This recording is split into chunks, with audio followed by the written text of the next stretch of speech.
விளைபொருளுக்கு குறைந்தபட்ச ஆதார விலை நிர்ணயம் செய்ய வேண்டும் என்பன உள்ளிட்ட கோரிக்கைகளை வலியுறுத்தி தமிழ்நாடு முழுவதும் விவசாயிகள் ரயில் மறியல் போராட்டத்தில் ஈடுபட்டனர்.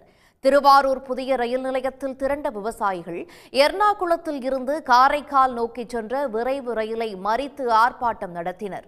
அப்போது ஒன்றிய அரசு விவசாய கடன்களை முழுமையாக தள்ளுபடி செய்ய வேண்டும் என்றும் வலியுறுத்தி முழக்கமிட்டனர்.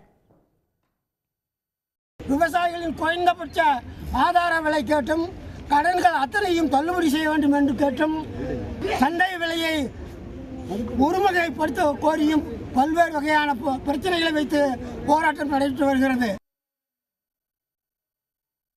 திருச்சி ஜங்ஷன் ரயில் நிலையம் முன்பு அமர்ந்து விவசாயிகள் தர்ணா போராட்டம் நடத்தினர். விவசாயிகள் உற்பத்தி செய்யும் பொருட்களுக்கு லாபகரமான விலையை வழங்க வேண்டும் என வலியுறுத்திய அவர்கள் பெரும் கம்பெனிகளின் கடன்களை ரத்து செய்யும் ஒன்றிய அரசு விவசாயிகளின் கடன்களை தள்ளுபடி செய்ய முன்வராதது ஏன் என கேள்வி எழுப்பி முழக்கமிட்டனர்.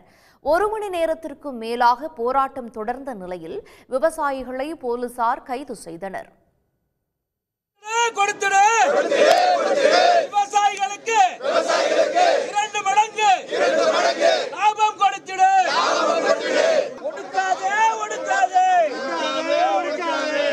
விவசாயிகளை கொள்றாங்களே.